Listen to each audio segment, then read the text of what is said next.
is on Wednesday of Hell Week that you paddle down to the mud flats and spend the next 15 hours trying to survive this freezing cold.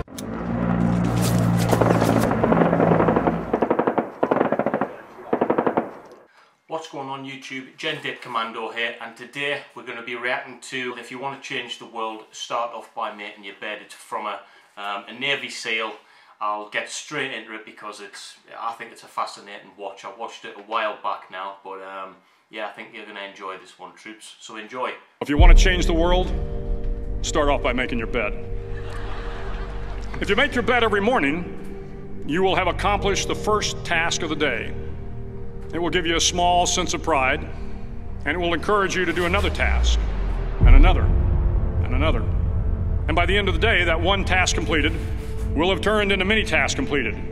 Making your bed will also reinforce the fact that the little things in life matter.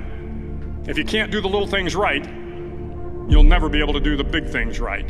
How true, guys. And if by chance you have a miserable day, you will come home to a bed that is made. That you made. And a made bed gives you encouragement that tomorrow will be better. To pass SEAL training, there are a series of long swims that must be completed. One is the night swim. Before the swim, the instructors joyfully brief the students on all the species of sharks that inhabit the waters off San Clemente. They assure you, however, that no student has ever been eaten by a shark, at least not that they can remember. But you are also taught that if a shark begins to circle your position, stand your ground. Do not swim away. Do not act afraid.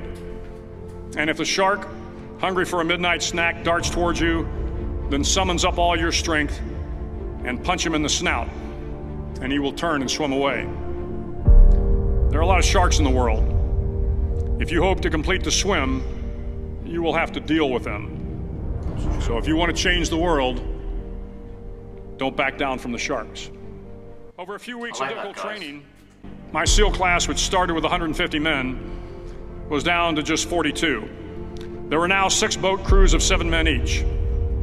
I was in the boat with the tall guys, but the best boat crew we had was made up of the little guys, the Munchkin crew, we called them. No one was over 5'5". The Munchkin boat crew had 1 American Indian, 1 African American, 1 Polish American, 1 Greek American, 1 Italian American, and 2 tough kids from the Midwest. They out-paddled, outran, and outswam all the other boat crews.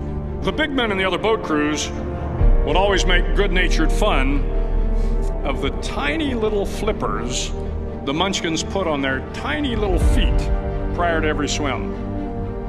But somehow these little guys from every corner of the nation and the world always had the last laugh, swimming faster than everyone and reaching the shore long before the rest of us. SEAL training was a great equalizer.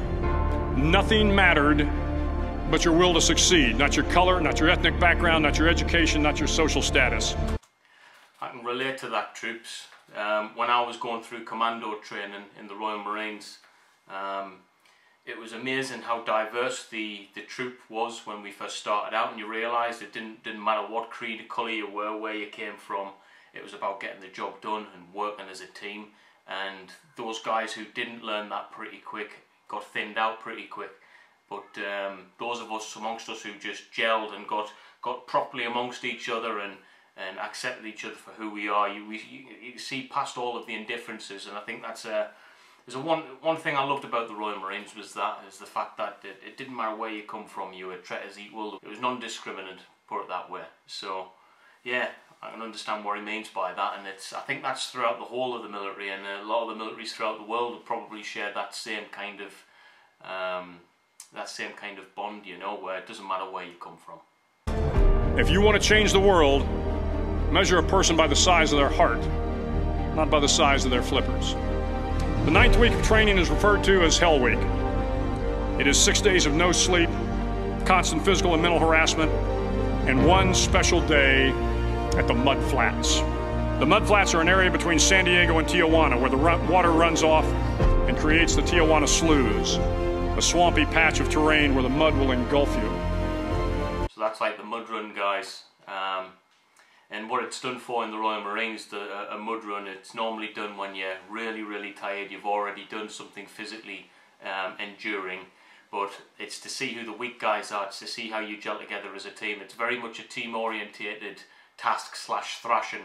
But yeah, the tough prevail, and again, when you're all covered in mud, doesn't matter where you come from, guys, it's about that shared hardship that gets you through. And those of you who've served in the military, if you're watching this, you'll understand exactly what I mean. It is on Wednesday of Hell Week that you paddle down in the mud flats and spend the next 15 hours trying to survive the freezing cold, the howling wind, and the incessant pressure to quit from the instructors.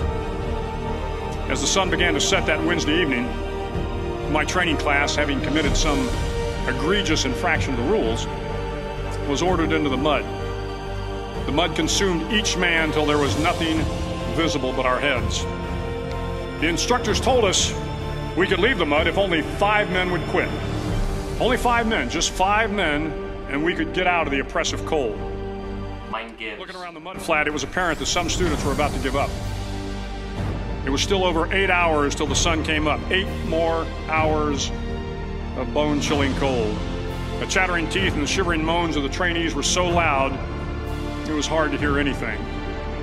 And then one voice began to echo through the night. One voice raised in song. The song was terribly out of tune, but sung with great enthusiasm. One voice became 2, and 2 became 3, and before long, everyone in the class was singing.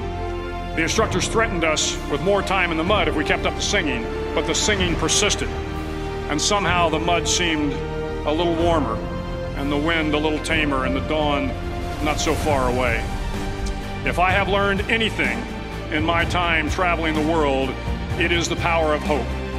The power of one person, a Washington, a Lincoln, King, Mandela, and even a young girl from Pakistan, Malala. One person can change the world by giving people hope. So if you want to change the world, start each day with a task completed. Find someone to help you through life. Respect everyone. Know that life is not fair and that you will fail often. But if you take some risks, step up when the times are the toughest, face down the bullies, lift up the downtrodden, and never ever give up. If you do these things, the next generation and the generations that follow will live in a world far better than the one we have today. And what started here will indeed have changed the world for the better.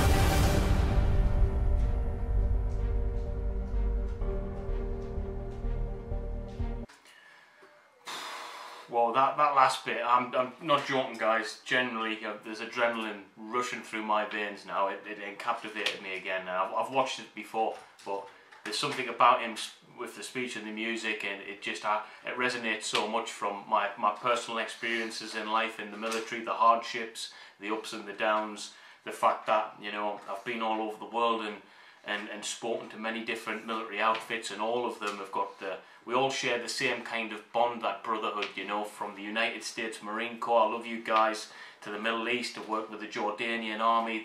Everyone's fantastic, and it's that shared brotherhood that we've got, that shared hardship that brings us together. And I understand what he means by that, and I hope you can get something from it, even if you haven't served in the military. If you can get something from that, watch the full speech. I'll put the original link in the videos, guys, because it really does help with your mentality, watching positive videos like that. And he's right, start every day off with a task completed, and as simple as that, making your bed. It might sound stupid, but it's true. If you make your bed, you'll think, right, I've done the first thing, let's move on to the next task. And that's the way we started every day in the Royal Marines Commandos. It isn't all about going out with big massive guns and shooting rounds out and doing all the fun Gucci stuff, jumping out of helicopters. Sometimes it's about doing the nitty gritty, the personal admin, the working on yourself, the humility, the respect for others. I'm all for that speech. I think it's fantastic. For me personally, it's one of the greatest speeches of all time, especially from a motivational sense. So I really hope you got something from it.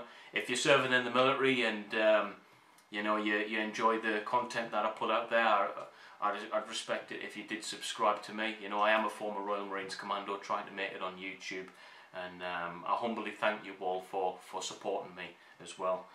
So I just want to do some shout outs before I before I finish up here, and it's not to people, it's to organisations actually. I want to give a special shout out to the Royal Marines Commandos for making me who I am today. I love the Corps, I love the Royal Marines with all my heart. I want to give a shout out to the US Marines. You know, you guys are my brothers, I've worked with you guys before. And all the other military, if you're watching this and you're from a certain part of the military anywhere in the world, please drop a comment, let me know where you're watching from and who you're associated with. We're all in this together at the end of the day, troops. So, yeah, respect to you all. Anyway guys, that's it from me. Hope you enjoyed it. I'll see you in the next one. Peace out, brothers.